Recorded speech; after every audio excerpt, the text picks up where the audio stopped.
Ես ողջունում եմ մեր բոլոր ռադիոլսողներին եւ ռադիոդիտողներին, դուք դիտում եւ լսում եք գործարար Ալիքը, տաղավարում աշխատում Էլիանա Խաչատրյանը եւ այսօր մեր հյուրն է Մասաչուսեթսի տեխնոլոգիական ինստիտուտի դասախոս Արեգ Դանագուլյանը, բարև ձեզ պարոն Դանագուլյան։ Ողջույն։ Շատ շնորհակալ եմ, որ ընդունել եք մեր հրավերը, կրկին Հայաստանում եք, ես գիտեմ, որ դուք բարբերաբար գալիս եք Հայաստան, այս անգամ ինչ որ գործով թե պարզապես։ Պարզապես եւ գործով եւ այն եւ այն միշտ համատեղում եք այո ես եթե չեմ սխալվում նախորդ անգամ երբ եկաք բավականին հետաքրքիր մաստեր կլաս եք անցկացրել Արմաթի սաների հետ երեխաների համար լրիվ այլ կողմերից լսել եմ բավականին տպավորված էին պարոն Դանագուլյան այսօր բնականաբար կխոսենք նաև գիտությունից եւ Հայաստանից եւ այլն բայց հենց ամենասկզբից ուզում եմ այս հարցը տալ որովհետեւ դուք ես գիտեմ ապրելով Ամերիկայի Միացյալ Նահանգներում այդուհանդերձ առնվազն սոցիալական ցանցերի եւ ձեր կապերի միջոցով հայկական ներքին սոցիալական եւ քաղաքական կյանքի ակտիվ ներկայացուցիչ եք, այսինքն կապը չեք կտրում Հայաստանի հետ ու վերջերս շատ արագ մի դեպք ճիշտ չի ասել, շատ արագ մի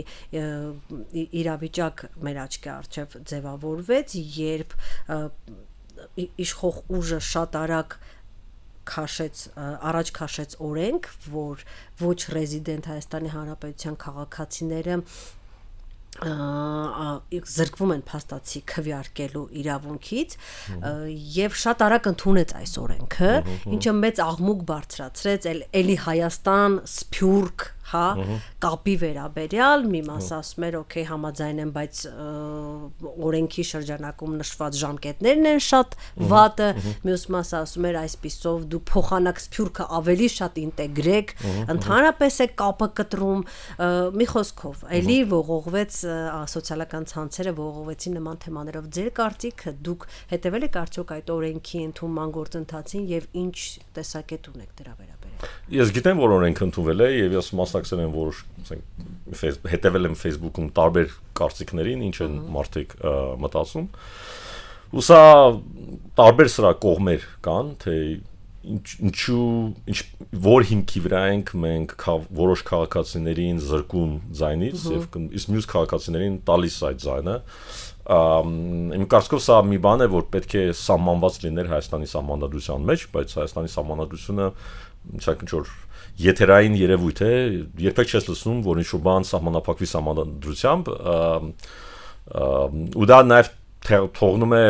բերում է նրան որ մենք կտրուկ փոփոխություններ ունենք առանց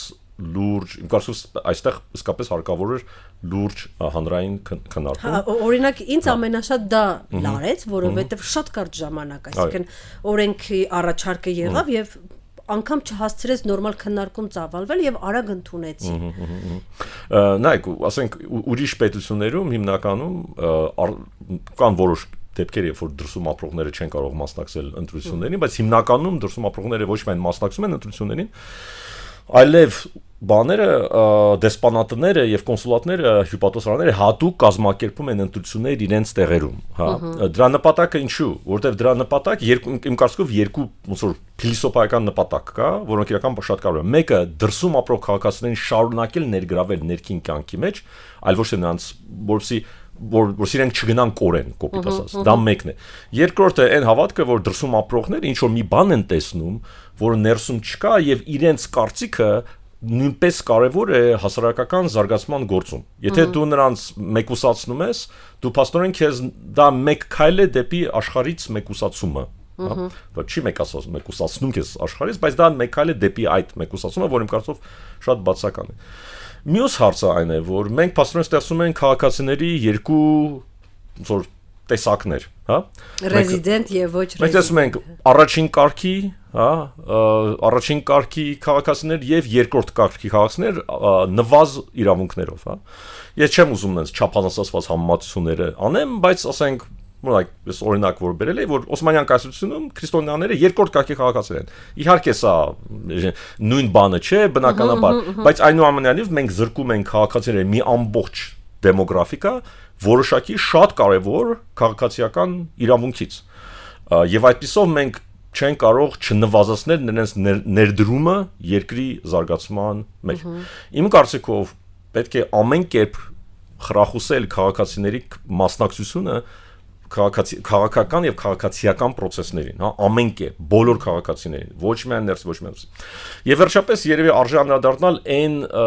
ասենք, սկզբունքներին, որով սա արդարացվում էր, հա, տարբեր մարդիկ տարբեր կարծիքներ ունեն, ասենք մի կարծիքը, որ դուք եք ներկայացրել, այն է, որ Հայաստանում ապրածները իրենք ավելի ազդեցությունը քաղաքական զարգացումների ազդեցությունը նրանց վրա շատ ավելի մեծ է։ Այսինքն նրանք հետևանքների կրողն են։ Հայաստանում ապրող մարդիկ ավելի ուժեղ են կրում այն հետևանքները, որոնք բայց այդ դեպքում գիտեք ինչ, եթե մենք իսկապես ավելի խորը դրանք նայենք, ապա կան որոշ ուրիշ դեմոգրաֆիկաներ Հայաստանում, որոնք ել ավելի շատ են կրում։ Օրինակ սահմանին ապրողները, նրանք ել ավելի մեծ հարվածի տակ են ընկնում, եթե գործերը վատ գնան։ Բանակում ծառայողները ել ավելի մեծ հարվածի տակ են։ Եթե մենք ինչու ենք մենք այդ կարմիր գիծը դնում դրսում ու ներսում ապրողների միջև։ Մենք եկեք դնենք այդ կարմիր գիծը, ասենք սահմանամերձ համայնքների եւ Երևանի միջև։ Եկեք զրկենք երևանցիներից քվերկելու իրավունքից, որովհետեւ եթե պատերազմ սկսվի, վերջին 30 տարում քանի ռումբ է պայթել Երևանում։ Ուղիղ 0, հա։ Այսինքն, եթե այդպես սկզբունքով է, ապա կարող ենք ասել, Մոսկվայում ավելի շատ ռումբեր են պայթել, եւ երեք այլ ասել, որ Մոսկվա հայերը ավելի մեծ վտանգների են ենթարկվել վերջին 30 տարում, քան թե երևանցի հայերը։ Այդ սկզբունքով մենք պետք է երևանցիներին էլ զրկենք քվեարկելու իրավունք։ Չունենք կարմիր գիծը գծում այդտեղ կնդեղ գծենք։ Այդ Մոսկվան լավ ասացիք, որովհետեւ ի տարբերություն այն մարդկանց, ովքեր իմ նման որոշակի, այսպես ասենք, ռացիոնալ փորձում էին գաղափարական հիմքերի վրա, հա, նման հարցը դիտարկեին, կային մարդիկ, ովքեր ասում էին անկախ ամեն տեսակ գաղափարական հարցերից։ Մենք ունենք հստակ խնդիր, մենք ունենք որոշ տեղերում, որոշ պետություններում, ասում մատով ցույց չենք տա, բայց բոլորս հասկանում ենք ինչի մասին է խոսքը, այնպիսի մեծ սփյուռք եւ ունենք այդ եւ որ այն պահին, երբ որ այդ պետությունը լինի ոչ այնքան լավ տրամադրված Հայաստանի Հանրապետության նկատմամբ, կարող է սփյուռքը օգտագործել Հայաստանի Հանրապետության շահերի դեմ։ Սա էլ տեսակետ է, չնայած գետնի վրա ցույց տվեց, որ դա այնքան էլ արդյունավետ չի արվում, անգամ եթե փորձում արվել, բայց դե։ Հիմա ես որ ավարտեմ այն նախորդ միտքը, ես նաև կվերադառնամ հենց այդ մտքին նույնպես, որովհետև դա շատ կարևոր իսկապես նկատառում է, եթե մենք նաև շարունակենք այս միտքը, որ եկեք զրկենք քվեարկելու իրավունք նրանց, որոնք քիչ են ազդվում քաղաքական փոփոխության, եկեք զրկենք կանանց, որտեղ կանայք չեն ծառայում, չէ՞։ Կանանց ծնած որդիներն են ծառայում, այնպես որ չէ։ Բայց այդ կանայք, շատ կանայք, նրանք ապրում են Մոսկվայում, իսկ նրանց ծնած որդիները ծառայում են բանում, սահմանին, հա։ Ինչու ենք մենք այդ կնոջը, որ Մոսկվայում ապրում, որի որդին ծառայում է բանում, սահմանին, զրկում ենք, իսկ այն կնոջը, որը, ասենք, ապրում է Երևանում, բայց չի ծնել տղա, երկու աղջիկ ունեն, նրան տալիս ենք բան, իրավունք։ Դե օրենքով աղջիկներն էլ են ծառայելու։ Դե երբ որ ծառայեն, դրանք մենք կվերադառնանք ասում եմ, այս մոմենտ ես կարծում եմ, որ այդ ու մենք կարող ենք սա շարունակել, եկեք զրկենք հաշմանդամներին, որոնք եկեք զրկենք համալսարանում սովորող երեխաներին, որոնք չեն ծառայում։ Գիտեք ոնց դրա հակառակն էլ կա, մենք էլ կարող ենք, այսինքն հակառակ ուղղությամբ էլ կարող ենք բանանել։ Եկեք բոլոր նրանց, ովքեր, չգիտեմ, Հայաստանի կողքով անցել են, տանք քվեարկելու իրավունք, ում տատիկը հայ է եղել, տանք քվեարկելու իրավունք։ Ինչ որտեղ պետք է կանգնել։ Համաձայն, ամեն տուրիստին չպետք է տանք։ Հա, մենք որոշել ենք կամ ամեն նրան, ում չգիտեմ, ինչ որ հայ գեների մեջ մի հատ հայի գեն կա, հա։ Մենք որոշել ենք կանգնել Հայաստանի Հանրապետության ի սկզբանե որոշել ենք կանգնել Հայաստանի Հանրապետության քաղաքացիություն ունենալու վրա։ Չէ, որովհետև դու ունես սփյուռք, ինչ որտեղ պետք է կանգնես, պետք է սա։ Հիմա այսօր ոնց հասկանում եմ, իշխանությունը որոշել է կանգնել գիծը փոխել մի քիչ խորը ռեզիդենտության վրա։ Եկեք վաղը գուցե այդ գիծը փոխվի, ասենք ընդդիմության մի քիչ չափազանց մեջ, չնայած դա էֆեկտիվորեն արվում է ավտորիտար երկրներում, փաստորեն ընդդիմությանը կարող ենք զրկել, հա, ասենք դա սա հենց կարևորը ոչ թե քայլը կարևորը թե որ ուղղությամբ է այն գնում ու դա ինձ անձամբ ինձ շատ անհանգստացնում է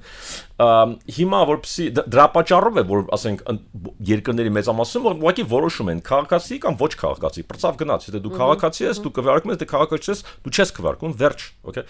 նաև ուզում եմ նշել որ ասենք շատ սփյուռքայով որոնք ապրում են արտասահմանում նրանք ունեն ունեցվածքներ Հայաստանում որոնք նույնպես հարվածի տակ են նրանք գալիս են Հայաստան անցկացնում են 5 ամիս 30 օր եւ նրանք կարող են հարվածի տակ ընկնել պատերազմի դեպքում, բայց նրանք չեն կարող քվեարկել, քան որ սահմանափակմանը գիծը 6 ամիս է։ Նրանք ունեն մոտիկ բարեկամներ, որդիներ, եղբայրներ, քույրեր, որոնք Հայաստանում ապրեն, նույնպես դա նրանց վրա ազդելու է եւ կարծում եմ, մի խոսքով ես համարում եմ, որ այդ տարանջատումը, որը լրիվ մայս կասեմ թե ինչու դա անգամ դժվար է որ դա քաղաքական դրա անգամ քաղաքական տրամաբանություն բացակայում է։ Ես կարծում եմ, որ եւ բացակայում է ուժեղ տրամաբանություն եւ կարծում եմ սա հակակառուցողական է։ Հիմա որպեսզի խոսենք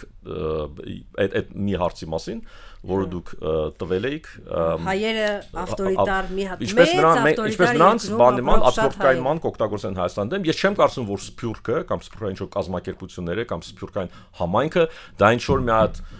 աղյուսի նման մի հատ գործիք է, որ ասենք ինչ-որ ավտորիտար ղեկավարն վերցնի ու հարվածի Հայաստանին։ Դրանք անհատ մարդիկ են, նրանք կարող են դա չանել։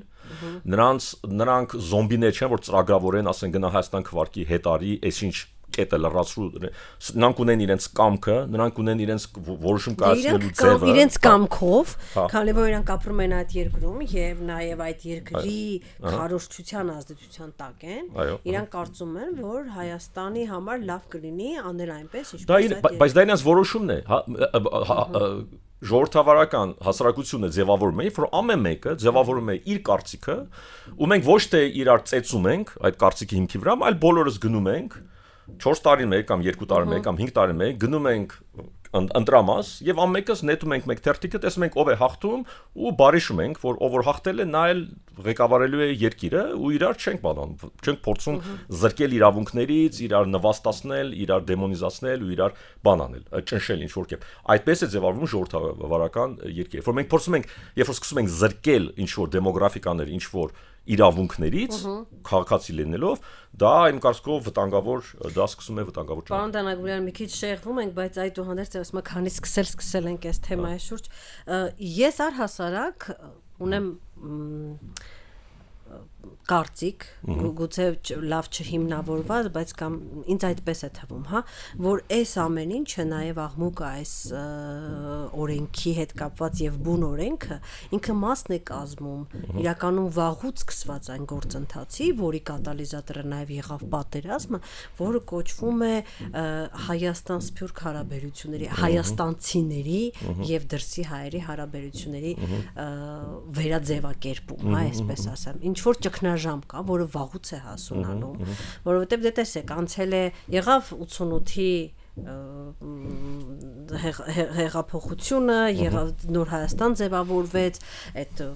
հայեր ամբողջ աշխարհի միավորվեք լոզունգով, բայց հետո կյանքը շարունակվում է եւ Հայաստանը իր ուղղությամբ է գնում ու ուզենք թե ոչ ձևավորվում է եւ ծնվում եւ մեծանում են մարդկանց մի ամբողջ խումբ հայերի, որոնց ինքնության կենտրոնում բացի կրոնից, լեզվից եւ ընդհանուր պատմությունից նաեւ պետությունն է սկսում տեղ առնել։ Սփյուռքում մենք ունենք հայեր, որոնց ինքնության կենտրոնում կրոնը, լեզու, պատմությունը, բայց ոչ Հայաստանի Հանրապետությունը։ Հա, իրանց եւ այս տարբերությունը, որը հստակ ձևավորվում է, ինքը վաղ թե ուշ որոշակի խնդիրներ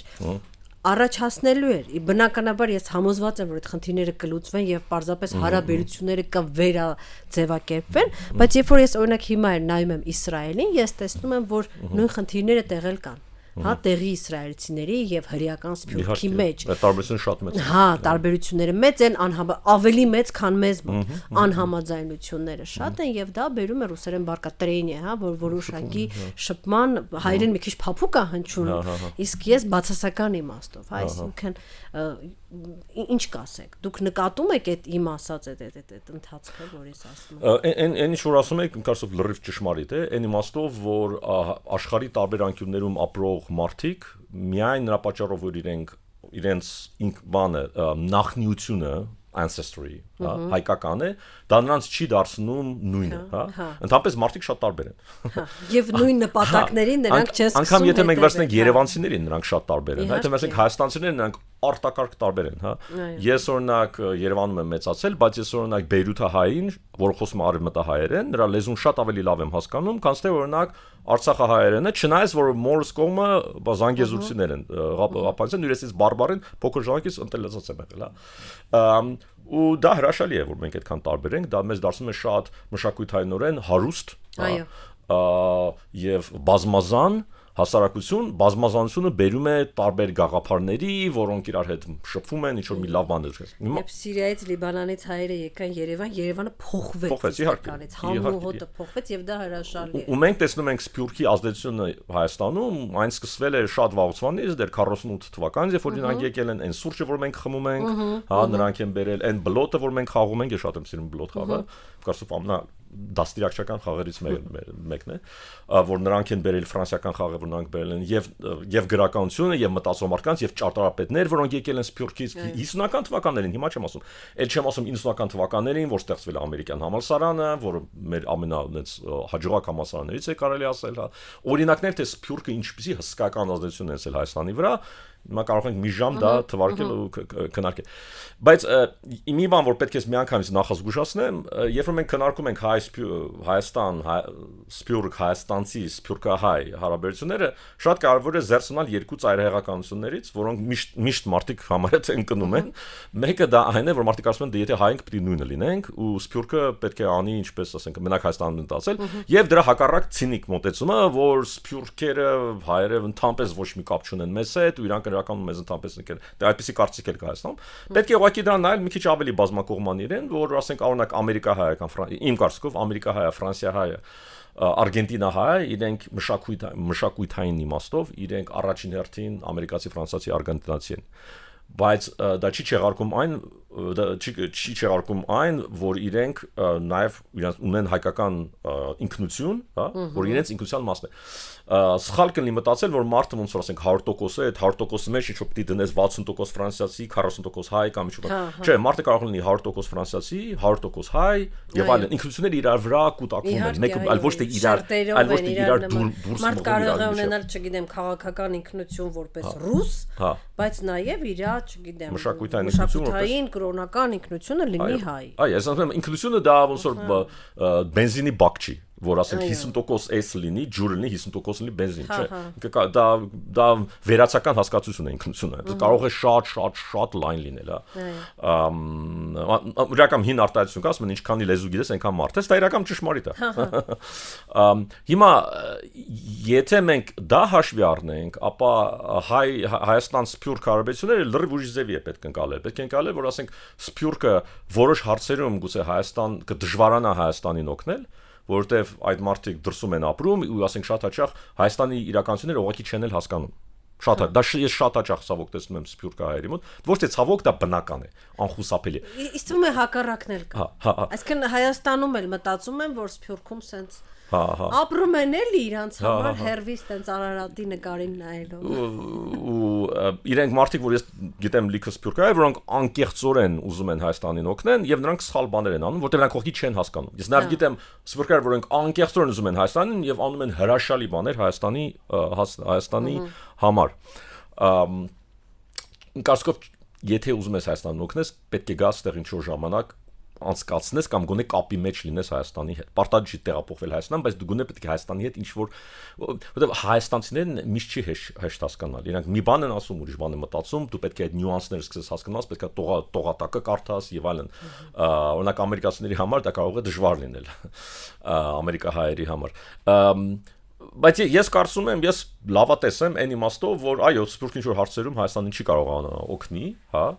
Այո, ասենք հարաբերությունը Սփյուռքի եւ Հայաստանի միջեւ կբերեն գուցե որոշ տեղերում տեղակի որոշ լարվածությունների,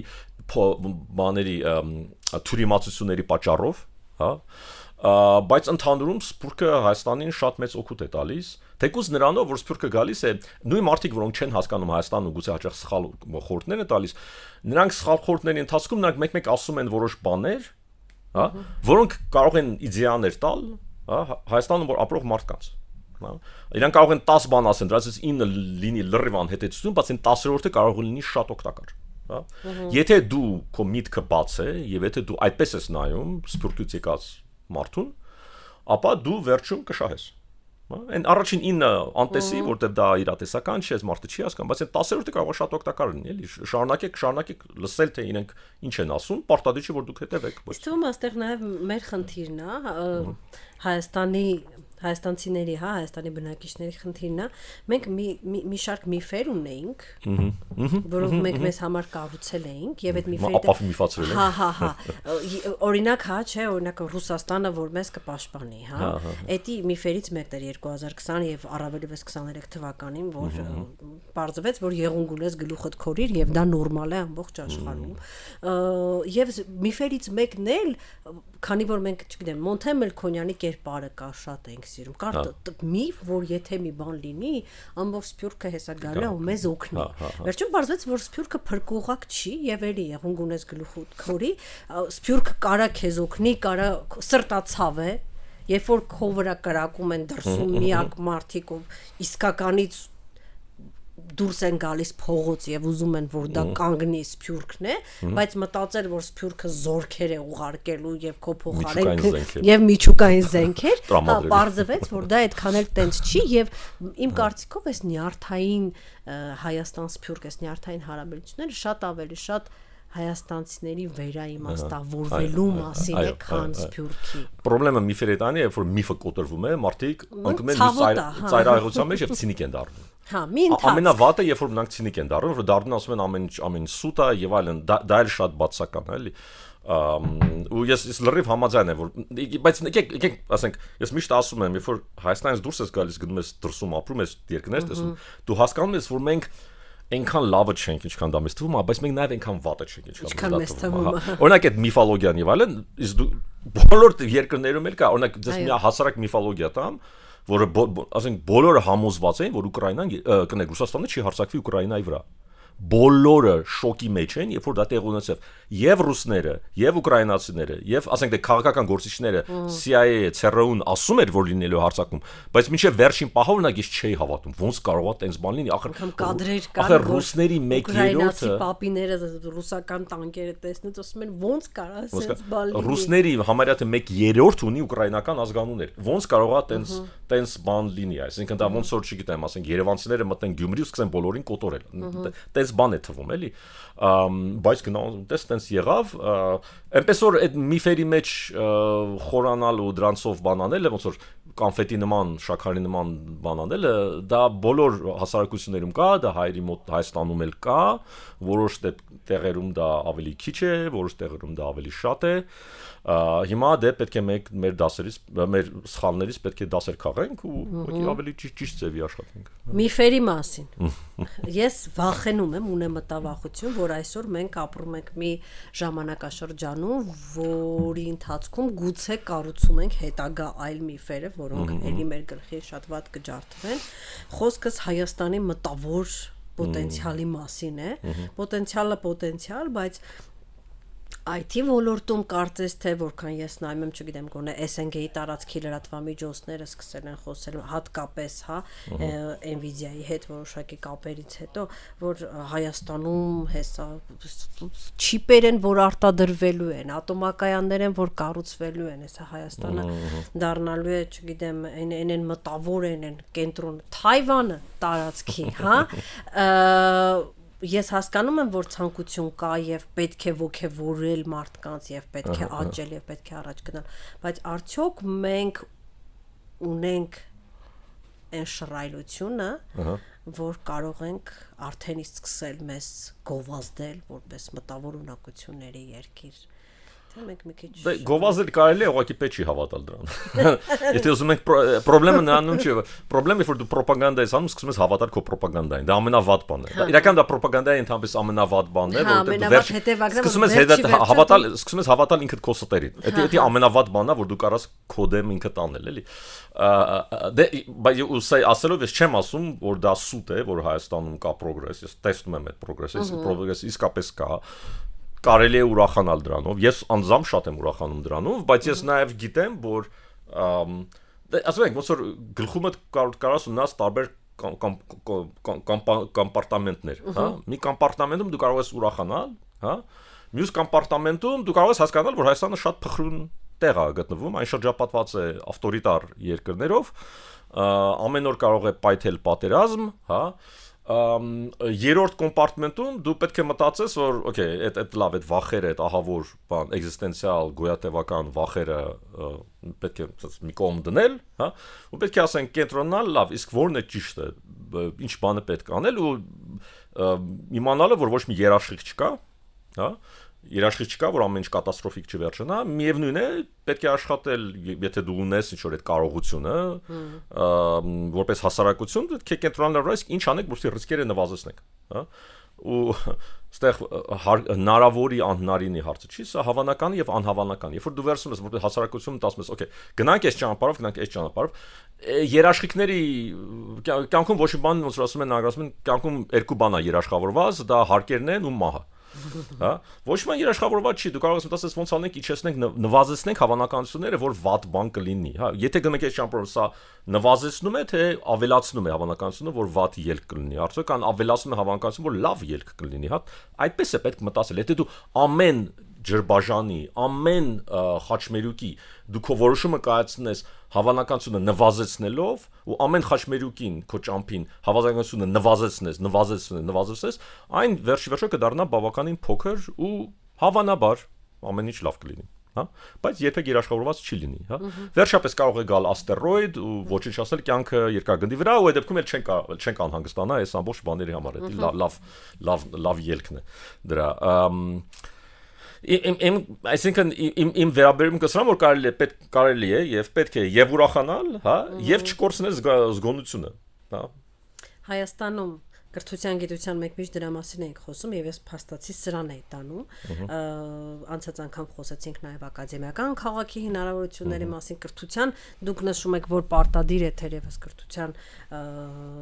ռեֆորմներ անել կրթության ոլորտում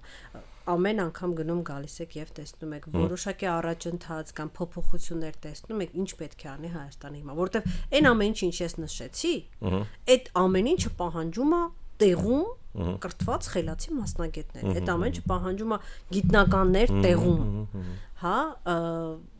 անկախ նրանից դու ատոմակայան ես կառուցում թե կառուցում ես չգիտեմ ինչ որ AI գործարան դու պետք է տեղում ունենաս այդ մասնագետներին մենք այսօր կարծես թե ես չգիտեմ ունեք այդ հնարավորություն այդ մասնագետներին արտադրելու թե չէ դե սկզբից պատասխանեմ այդ հարցը ուղղակիորեն ես իրականում բավականաչափ խորքայնորեն չգիտեմ ինչ է ինչ փոփոխություններ են արվում ես դրսից ինչ որ բաներ տեսնում եմ փոփոխություններ այնպես որ ես շատ ինչ որ հեղինակային կարծիք դրա մասին չեմ կարող արտահայտել կարող եմ ասեմ որ կա բան այդ նպատակը ու այդ հասկացությունը թե սա ինչքան կարևոր է այն ինչ որ հենց հիմա ասեցիք այդ հասկացությունը թվում է թե կա ամենտեղ միջին քաղաքացին հասկանում է որ սա հարկավոր է ոնց որ այդ 20 թվականի մեր դասը գոնե ոնց որ քաղել ենք այդքանով հիմա թե դա ինչպես է վերածում իրականությանը ու իրական կյանքի դա է հիմնական հարցը հա արդյոք ռեալ գետնի վրա այդ փոփոխությունները արվում են արդյոք մեր համալսարանների շրջանավարտների տարեցտարի որակը գնալով բարձրանում է վերջի վերջը դա է կարևոր այնտեղ ինչ որ բաներ փոխեցի վերջում պետք է հարցնես մենք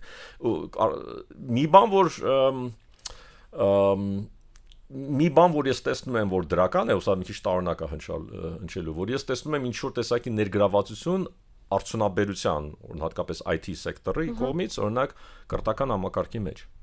այսինքն կա ինչ որ ճնշում արդյունաբերության կողմից բարձրագույն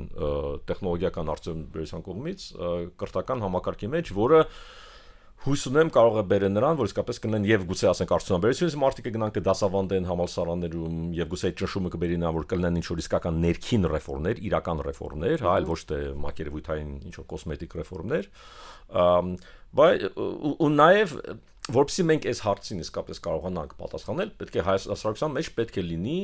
ազնիվ քննարկումներ Հայաստանում շատ դժվար է մարդկանց համոզել ինչ որ դա մի քիչ հեշտանում է մարդիկ մի քիչ ազատ են սկսել խոսել վերջին 6 տարին հա բայց շատ դժվար է հատկապես կրթության բնագավառում ունենալ ինչ որ ազնիվ քննարկումներ հա եթե ասենք ինչ որ մարդիկ բաժանվել են տարբեր խմբավորումների նրանք որոնք ակադեմիական քաղաքի կողմ են նրանք որոնք դրա դեմ են ռեալ հարցը նրանումն է կոնկրետ, եթե վերցնենք կոնկրետ ֆակուլտետներ, հա, պետական համալսարանում, պոլիտեխնիկում եւ այլն, եւ ասենք հարցնենք, ինչպիսին են նրանց շրջանավարտների որակը։ Եկեք այդ հարցը տանք, հա։ Եկեք գնանք ու նայենք, թե այդ երեխեքը ոնց են խնդիրներ լուծում, հա։ Ես կասեմ, ես մի քանի անգամ բարձրացել եմ այս հարցը, մի քիչ կիսափակ, կիսաբաց բաներ, ու ընդհանրապես միշտ ենթարկվել եմ հարցակման։ Որ վերցնում ասում ես կրթությունը վատ վիճակում է, ոչ ոք չի նեղան։ Երբ ասում ես, այս ֆակուլտետի շրջանավարտները այս տարական բաները չգիտեն, մարդիկ այնպես են բորբոքում։ Դե հասկանալ է, որտեղ իրենց ֆոկուսի մեջ ես դնում, իրենք զգում են իրենց ոնց որ հարցակման տակ, եւ նրանց ռեակցիան ոչ թե այն է, որ այո, եկեք հորինենք ինչ անենք, որ ուղենք, նրանց ռեակցիան հաճախ լինում է ինչպես ես դու համարձակվում մեր մասին այդպեսի բան։ Որովհետև Հայաստանում երբ որ ասում ես, ասենք կա այսինչ խնդիրը, շատ հազվադեպ է լինում, որ ասեն, օքեյ, մենք ունենք այս խնդիրը, եկեք նստենք մտածենք, թե ինչպես լուծենք այս խնդիրը։ Ավելի հաճախ սկսում են այդ խնդրի մեղավորին գտնել։ Ով է մեղավոր, որ մենք ունենք այս խնդիրը։ Բայց ասենք դու գտար այդ խնդրի մեղավորին կոնկրետ կրթության դեպքում հասկանալի է, չէ՞, որ լավ դու այս դեկանին հանեցիր, մեկը խնդիրը մնալու։ Հա։ Չէ, այդ ման մեղավորի որոնումը, դա սովետական իրական բուժտեսորեն ռուսական ցարական ժամանակից եկող, դա այդ բան, այդ հայտնի գիրքը կա, Кто виноват и что делать, դա շատ խորն է մտած, որ գտնում են մեղավորին, իրեն պատժում են, Սիբիր են ուղարկում, ամեն ինչ հրաշալի է, խնդրեմը լուծվեց։ Վրա պտիչ կա, հարցը։ Իբր թե արդարություն, ինչ որ արդարություն եղավ, բայց դա արդարություն չէ, դա խնդրեմը շարունակվում է, դա խնդրեմը շատ ավելի խորքային համակարգային է։ Մի քանի հոգուն մեղադրել դա ու դա համար պետք է այս քննարկումն անել մի ձև, որ որ անգլերեն ասում են, in non-accusatory, ոչ մեղադրական ձևով։ Այսինքն ես չեմ մեղադրում ֆիզիկայի ֆակուլտետի դեկանին, որ իր ուսանողները ոչ մի բան չգիտեն։ Ես գիտեմ, որ դա գալիս է հին ժամանակներից։ Ու դա գուցե այն ինչ որ ու ես գիտեմ, որ այն խնդիրները, որոնք իրանք ունեն, դա ոչ թե նրանից է, որ իրենք կոպիտ ասած բութ են։ Ոչ, ես գիտեմ, որ իրենք բութ չեն, իրենք լավ էլ հասկանում են ինչ է կատարվում։ Բայց համակարգը այնպես է ստեղծված, որ կան խթաններ, համակարգային խթաններ, որոնք գործը վատացնում են, ամեն օր վատացնում են, հա։ Ես տամ մի շատ կոնկրետ օրինակ։ Ինչպես է լինում, ասենք, եթե խոսես համալսարանի դասախոսների հետ, նույն ֆիզիկայի ֆակուլտետի, որոշ ֆակուլտետի, իրենք ասեն, որ ուսանողները չեն գալիս դասի, անպատրաստ են, ընդունվում են, իրանք հասարակ մաթեմատիկա չգիտեն։ Ես միշտ ասում եմ, լավ, բա ինչու եք իրանք ընդունում։ Ինչու եք այդ մարդկանց ընդունում։ Դուք իրենք ընդունելության տոկոսը 100%-ից մեծ է որոշ դեպքերում եղել։ Հիմա 100%-ը մի քիչ է, ասենք, ընդունում են ուսանող դիմորդների 80% են։ Իհարկե դուք, եթե դուք մարդուն ընդունում եք, որ միայն նա պատճառ որ նա կարող է շնչել, իհարկե ձեր մոտ կլինեն թույլ ուսանողներ։ Հիմա ես գիտեմ, իրանք դա չի լինում, որտեղ իրենք գործը չեն հասկանում, որտեղ համալսարանում կա համակարգ, որը խրախուսում է այսպիսի ելքը։ Ինչու՞։ Որտեղ համալսարանում ժամերի քանակը համեմատական է գլխականակին, ուսանողների գլխականակին։ Եվ հետևաբար ֆակուլտետները, որպեսզի չկորցնեն ժամեր, որպեսզի իր մարդկանց գործի չանեն,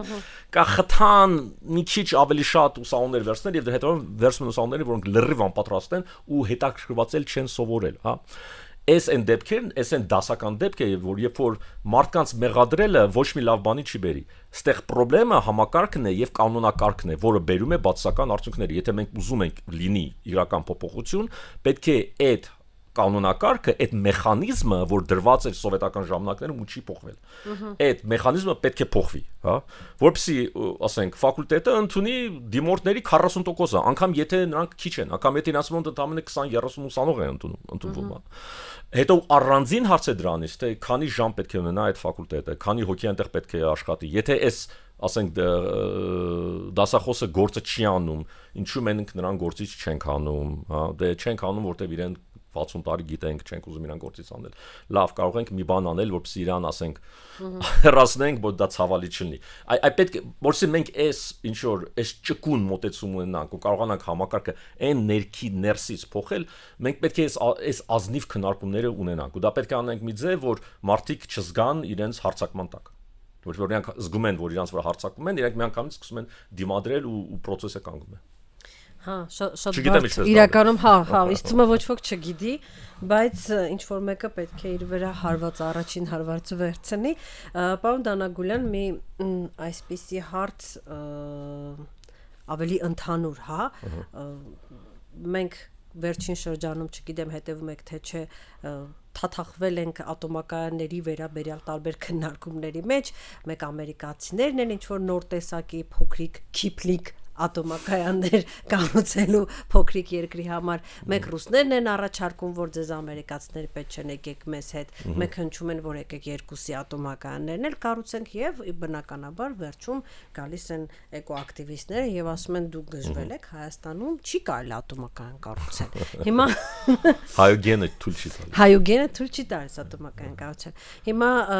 նախ առաջինը Հայաստանի նման երկրում կարելի է արդյոք ատոմակայան կառուցել եւ առհասարակ տեղյակ եք ամերիկյան էս առաջարկած այդ փոքր ատոմականները իրենց դի չեն ներկայացնում։ Ուրեմն սկզբից խոսեմ, ասենք միջուկային անվտանգության մասին, այսինքն ռեակտորների անվտանգության մասին, որտեղ ասենք որոշ նախ ոչ բոլոր էկոակտիվիստները վերջին 20 տարում եղել է շատ մեծ փոփոխություն միջազգային սանդղակով։ Ադրբեջանցի էկոակտիվիստները հատկապես հիմա պահանջում են, որպեսզի Հայաստանում բոլոր լույսերն անջատվեն։ Հա, իհարկե։ Ու հայերը էշքշելուց բան ու արխալուխակներից վասիրուշ ոչ բան չան։ Ընդհանուր եթե խոսենք, ասենք էկոակտիվիզմի եւ միջուկային էներգետիկայի հարաբերությունների մասին, այդ հարաբերությունները կտրուկ սրվել են իհարկե Չեռնոբիլից հետո եւ էլ ավել են ուժ գնացել, ասենք Ֆուկուշիմայի վթարից հետո։ Բայց հիմա, ասենք, միջազգային էկոակտիվիստների, ասենք այսպես կանաչ շարժման մեջ ահագին փոփոխություններ է եղել, որտեղ սկսում է գալ ինչ-որ հասկացություն, որ դու չես կարող շրջակա միջավայրը փրկես ու չես կարող գլոբալ տաքացումը կանխես միայն արևային ու քամու էներգիայի միջոցով։ Քեզ պետք է էլեկտրաէներգիա։ Ուզած պետք է էլեկտրաէներգիա, եթե դու այդպես կատեգորիկ ասես որ միայն քամի, միայն արև,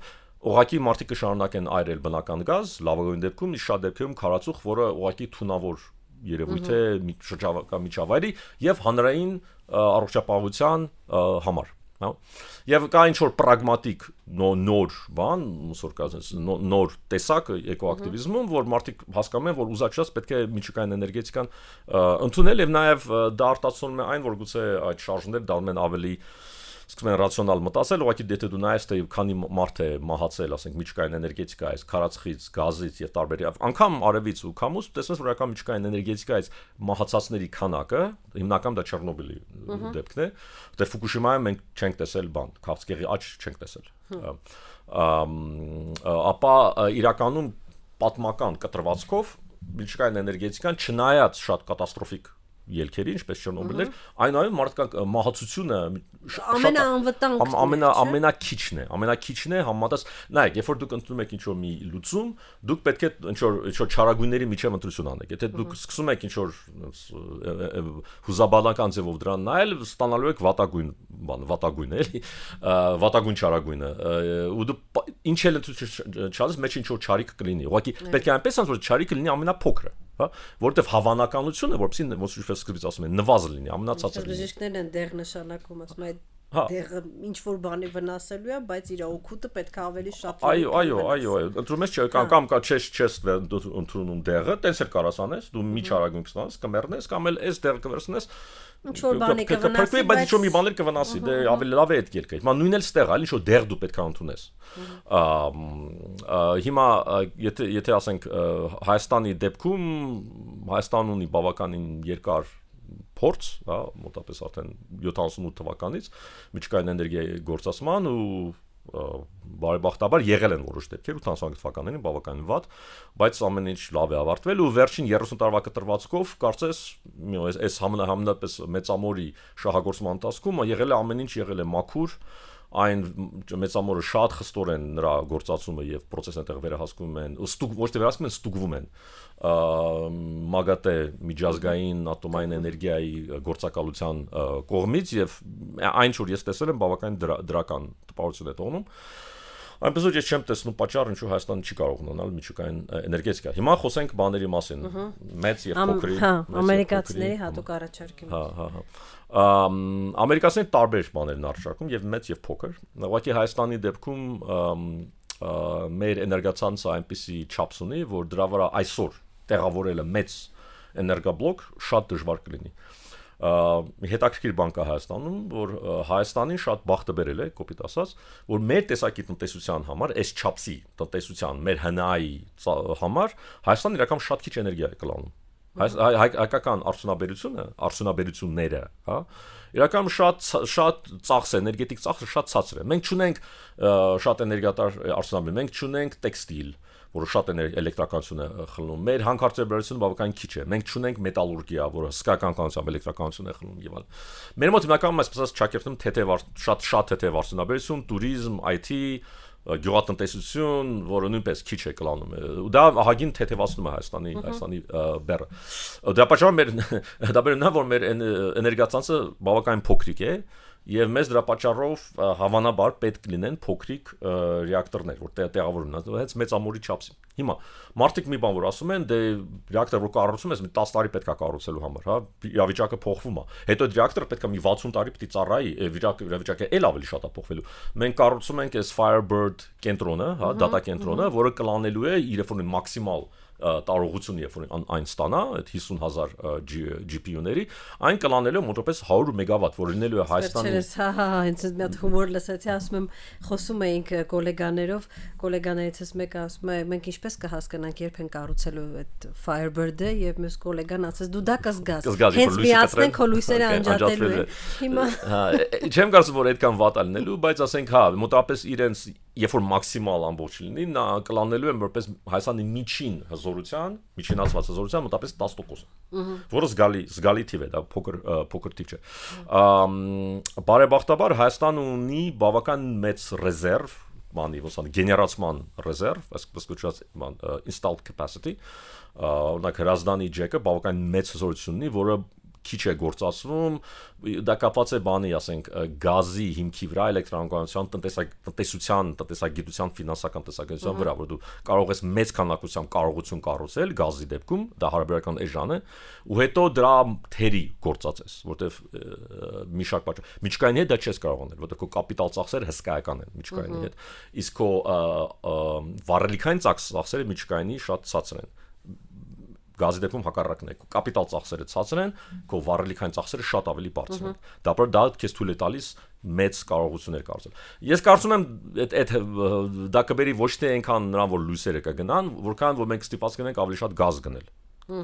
Եթե մենք շարունակենք կառուցել sense կենտրոնները մեկը մյուսի հետևից, այդ դեպքում արդեն գուցե մեծ միջուկային ռեակտոր սկսի դառնալ ավելի արդարացված, բայց մենք դա չգիտենք։ Մենք չգիտենք 10 տարի հետո ինչ կլինի, հա։ Դրա համար երևի փոքր մոդուլյարների առավելությունը նրանում է, որ դու քեզ տալիս են ճկունություն է թույլ տալիս։ Մի հատ կառուցես, տեսնում ես գործերը շարունակում են, պահանջարկը վերև է գնում, երկրորդը գուցե կարող է կառուցես։ Մոդուլյարների առավելությունը այդ է, որ քեզ տալիս է որոշ ճկունություն։ Եթե ունես 2-3 Կնայև ավելի էժան է, ես ճիշտ եմ հասկանում։ Չէ։ Միավոր էներգիայով ու միավոր դե դա թեմայի մեջ ենք մտնում, որ դա մի ամբողջ կուրսի դասախոսության թեմա է, բան, միջուկային էներգիայի տնտեսագիտությունը այնքան բարդ բան է, որտեվ նայեք, եթե մենք վերցնենք նոմինալ մեծ ռեակտորները նոմինալ պետք է էլեկտրականությունը միջինում ավելի էժան վաճառեն։ Դա մի հասկացություն կա տնտեսագիտության մեջ, կոչվում է economy of scale, սանդղակային տնտեսություն։ Ինչքան նույնման ավելի շատ ես դարձնում, կարող իր ֆիքսված ծախսերը նույնն են մնում, եթե դու երկու անգամ ավելի շատ ես արտադրում, այն ֆիքսված ծախսը նույնն է, հետեւաբար վերջում ավելի էժան է նստելու։ Պրոբլեմ ու դա պատճառներից մեկն է, ինչու ժամանակակից նենց դասական միջուկային ռեակտորները իրանք այդքան մեծ են։ Պատմականորեն ռեակտորները փոքր են եղել, մեծ ամորի նման։ Հետո իրանք դարձել են մոտ 2.5-3-4 անգամ ավելի մեծ, որտեվ հույսը այն էր, որ այս economies of scale, սանդղակային ծավալային կամ տնտեսությունները շահագործելով մենք միջին էներգիան ավելի ժան կդարձնենք։ Իսկ եղել է ըստ ուղիղ հակառակը։ Ինչու՞։ Որովհետև ռեակտորը ավելի մեծ է դարձնում, ինքը ավելի բարդ է դառնում։ Ավելի բարդ նշանակում է ավելի շատ սխալներ։ Ավելի շատ սխալներ նշանակում է որ կառուցման գրաֆիկը հետաձգվում է, ծախսերը շատանում են։ Իսկ ռեսուրսները ավելի շատ են գնալու։ Որ հիմնական սխալների պատճառով բարդ համակարգերը, ինչպես ատոմային էլեկտրակայանները, օդանավակայանները, թունելները եւ կամուրջները միշտ ավելի թանկ են արժենում, քան թե դա գրված է թղթի վրա, որտեղ իրանք շատ բարդ են։ Դրա այն կա որոշ հույս, որ վերադառնալով փոքր չափսերի, այս սխալները ավելի քիչ կլինեն եւ արդյունքները ավելի լավը կլինեն, ավելի արագ կկառուցվեն ու ավելի իրենց բաների բյուջեի սահմաններում։ Մի քիչ երկրաշարժների արկայությունը ատոմային ռեակտորներին չեն վախեցնում հիմա ո՞նց է։ Դե նայենք Ճապոնիայի վրա, որ Ճապոնիան շատ ավելի սեյսմիկ երկիր է, քան Հայաստանը, հա։ Նայենք Կալիֆոռնիա նահանգի վրա, որտեղ կա Diablo Canyon ռեակտորը, որ հենց հիմա աշխատում է, Կալիֆոռնիան շատ ավելի սեյսմիկ է, քան Հայաստանը։ Կան մի շարք երկրներ, որոնց կարելի է թվարկել մեկը մյուսի հետևից, որոնք բավականին ավելի սեյսմիկ են, քան Հայաստանը եւ շահագործում են միջուկային էներգետիկա։ Երբ որ Ֆուկուշիման եղավ, հա, Դա ինչ էր, այնտեղ ցունամի էր, մի հատ ահավոր հզոր երկրաշարժով, եթե չեմ սխալվում, Ռիխտորի բանով, սանդղակով 9-եր թե 10-ներ։ Բանը սպիտակը 6.8 էր, որը շատ ավելի թույլ երկրաշարժ էր, հա։ Ու չնայած այդ հսկայական երկրաշարժի բոլոր ռեակտորները նորմալ աշխատեցին, ոչ մի վտար չեղավ։ Ֆուկուշիման եղավ, երբ որ ցունամին եկավ եւ հեղեղեց բանը, նկուղները, հեղեղեց դիզելային գեներատորները ու այն կորցրեց վերահսկողությունը ռեակտորի վրա։ Բայց հենց երկրաշարժից երկու բան իրար էլի։ Այնտեղ մի քանի բաներ եղան միաժամանակ։ Իրանք այնտեղ մի ամբողջ պատմություն է, բայց հենց երկրաշարժը չբերեց ոչ մի վթարի, միջուկային վթարի չբերեց, հա։ Այսինքն այսօր կարողանում են այնպես կառուցել, որ խնդիր։ Հա, ուղղակի պինդ են կառուցում։ Դա ինձ բան չի, ինչ որ նենց արտակարգ բարդ բան չի էլի։ Հա, դա մեզ մոտ մի քիչ բան է, էլի մեր թեման է, քանի որ մեր ճարտարապետությունը անգամ մինչև հիմա երբ խոսում ենք Երևանի անվտանգության մասին, հասարակ մարդկանց անվտանգության մասին, դեռևս այն մակարդակի չի հասել, որ մասնագետներն ասեն, եթե երկրաշարժ լինի Երևանի կեսը չի հավասարվի հողին, դե համար մեզ թվում է թե ամեն ինչն էլ է դա էլի։ Իրականում կարծես թե զարգացած աշխարհը երկրաշարժների հարցը մեծ հաշվով պլյուս մինուս, հա, լուծել է։ Ես երբ որ ասենք կարդում եմ, թե ուզում ենք գնանք ուղղությամբ, ես վերջերս կարդացի Արմեն Տեր-Գյուրեղյանի բանը, ինքնակենսագրությունը, որտեղ ինքը պատմում է, թե ինչպես են կառուցել ամերիկյան համալսարանը, բայց առաջին բանը հատորը չէ, առաջին գլուխը, շնորհակալություն, սպիտակի երկրաշարժի մասն էր։ Եվ Արմեն Տեր-Գյուրեղյանը սեյսմիկ ինժեներ է, այսինքն նա ուսումնասիրում ոչ միայն սեյսմոլոգ է, այլ նա ուսումնասիրում է այն ինժեներիա, որ հարկավոր է սեյսմիկ կայունության համար, Կարլֆման Բերկլի համալսարանում, որտեղ դա շատ մեծ թեմա է, Կալիֆոռնիայում դա հսկայական թեմա է։ Ու իր առաջին այդ գլուխը, որ կարդում են, ինքը շատ մանրամասն նկարագրում է իր բաներով, իսկ ասենք ամերիկացի գիտնականի բանով, աչքերով, թե ինչ էր եղել, ոնց էր եղել եւ ինչու էր եղել։ Ու առաջին բանը որ գրում է, որ սպիտակ երկրաշարժը, որ 6.8 էր, բավական թույլիկ երկրաշարժ էր։ Նման երկրաշարժները, երբ որ լինում են Կալիֆոռնիայում, 20 հոգի է մեռնում։ Մեր մոտ 50,000 մարդ մեռավ։ Շատերը մտածում են այս սպիտակ երկրաշարժի մասին որպես բնական աղետ, բայց ես չեմ համարում դա բնական աղետ, դա ավելի շուտ արդյունաբերական աղետ է, դա սովետական շինարարական արդյունաբերության հետևանքներ։ Դա թերի արդյունաբերության, թերի ինժեներիայի եւ թերի շինարարության հետևանքներ, այլ ոչ թե բնական։ Նորմերն էին թերի, թե նորմերին համապատասխան չէին արված։ Ըստ Արմեն Տեր-Գյուրեղյանի, ես բան չեմ, ինժեներ չեմ, բայց իր գլուխը, որ կարծում ես, դիզայները չափազանց շատ վատն էին, չէին իրանք դիզայները այնպիսին էին, որ նրանք ուժգնեցնում էին երկրաշարժի էֆեկտները, հատկապես Գյումրիում։ Այս պանելային շինարարությունները ինքը ցույց է տալիս, որ կային մի քանի տարբեր դիզայններ, մի քանի ոնց որ նախագծեր, թե ինչպես է կառուցվում շենքը, ունդեղ կային երկու տեսակի պանելային շենքեր։ Մի ստանդարտ տեսակի էսենց կմախքային պանելային շենքեր, որտեղ ուղղակի շարում են պանելները, իրանք ուղղակի նստած են, հենց որ ամբողջ համակարգը սկսում է շարժվել, տատանվել, պանելները սկսում են ընկնել ու մարդկանց սպանել ու ամբողջը քանդվում է, կատաստրոֆիկ բանել։ Իսկ երկրորդ պանելային համակարգը, որ էսենց քառակուսիներից հավաքվում է շենքը Լեգոյի նման։ Երկրորդ տեսակի առաջինը կատաստրոֆիկ վատ իրեն արտահայտեց։ Սպիտակում ոչ մի այդպիսի շենք ողջ չմնաց։ Երկրորդը ոչ մի այդպիսի շենք անգամ վթարային չդարձավ։ Այդ քառակուսիներինը, այսինքն ինքը ցույց է տալիս սա, որ եթե ուղղակի լիներ ճիշտ դիզայն, եթե ուղղակի երկրորդ տեսակին լիներ, ոչ թե առաջին տեսակի, մահացությունը, ասենք 50,000-ի տեղը գուցե կլիներ 500։ Այսինքն դա ուղղակի վատ սովետական դիզայնի հետևանքներ եւ նաեւ ընդերքի ըստ իր գրածի ընդերքի վատ ուսումնասիրության հետևանքը։ Եվ թերևս ավարտենք մեր զրույցը, որ քանի որ խոսեցինք, արդեն 1 ժամ է խոսում ենք սովետական միությունից, ես գիտեմ, որ դուք բավականին, եթե չեմ սխալվում, սովետական միության վերջին տարիներին եք, չէ, Հայաստանից գնացել։ Չէ, ես գնացել եմ 98-ի ժամանակ 90-ականներին։ Դե ամեն դեպքում սովետը մինչև վերջ տեսել եք։ Հա, գնացել եք ու անդադ գնացել եկել։ Որքան ես եմ հասկանում, սովետական միության հետ ցնցումները մշակույթի, սոցիոլոգիական խնդիրների տեսքով մինչև հիմա մենք զգում ենք։ Հա, ես գնում եմ պոլիկլինիկա, ես տենց պահիտակ մտնում եմ սովետական միություն, դուրս եմ գալիս, դե նայած որտեղ իհարկե, բայց հա փոփոխություններ տեսնում եք այս տարիների ընթացքում։ Հսկայական։ Այսօրվա Երևան 80-ական թվականները, դե մենք կողք թողնենք բանաս մատերիալական շինարարություն մեքենաներ, հագուստներ, ոչ թե մարդկանց վրա նայենք։ Ես հենց սոցիալական հարաբերությունների, ինստիտուտների եւ այլ հարցերով, էլի։ Ինստիտուտները դա մի քիչ դժվար հարց է, բայց եթե օրինակ վերցնենք այն երիտասարդներին, 20 տարեկանը, 88-ին, 20 տարեկանը այսօր, դրանք երկու տարբեր մոլորակներ են։ Դրանք ընդհանրապես տարբեր մարդիկ են։ Մշակութային առումով։ Իրանք երկուսներ խոսում են հայերեն, իրանք շատ տարբեր հայերեն են խոսում։ 85 թվականի 20 տարեկանը կեսը հայերեն էր, կեսը ռուսերեն։ Հա։ Մարդկանց, բան, ասենք, մարդիկ նենց էին խոսում, ասենք, բան, մի քանի լիք ընկերներ ունեն, որ ռուսական դպրոց էին գնում, որ իրանք խոսում են, իրանց նախադասության մեջ ինչ որ sense համեմված է ռուսերեն հայեր բառը, չէ, հասկանում չէ, հայերեն խոսում ռուսերեն։ Հիմա դու տեսնում ես, ասենք, մարդկանց մեծամասնությունը, որ խոսում են, իրենք խոսում են մաքուր հայերեն։ Բայց անգամ ուղղակի իրենց լեզուն մի կողմ, ուղղակի իրենց մշակույթը, իրենց ազատ միտքը, հա, իրենց քննադատական միտքը այն ինչպես են իրենք նայում իրենց վրա, դա դրանք լրիվ ուրիշ մարդիկ են, նրանք շատ ավելի ազատ մարդիկ են հիմա Հայաստանում մեծանում։ Ռուսաստանի հետ կապված իդեպ շատ հետաքրքիր դիտարկումներ գոնե ես ունեցա, երբ որ պատերազմի արդյունքում Ռուսաստանից լիքը մարդ եկավ Հայաստան ու հատկապես իրենց մտավորականները, տենց մեդիայի ներկայացուցիչները խոսում էին, դե էսա գալու, այնա գալու սրան բան ու հայտնաբերում էին մեր հայացքներում, որ մենք այդ մարդկանց չենք ճանաչում։ Ասում են ոնց դուք չգիտեք ու մենք էլ ենք մի պահ տենց խառնվում իրար, ասում ենք հա, էլի մենք չգիտենք ու հենց այդ պահին դու հասկանում ես, թե ինչքան քեզ համար աննկատ, որտեղ դու ռուսերեն գիտես, քեզ թվում է դու չես կտրվել, բայց ինչքան է Երևանը կտրվել Մոսկվայից, ինչքան է Ռուսաստանը за граница, ուրիշ երկիր,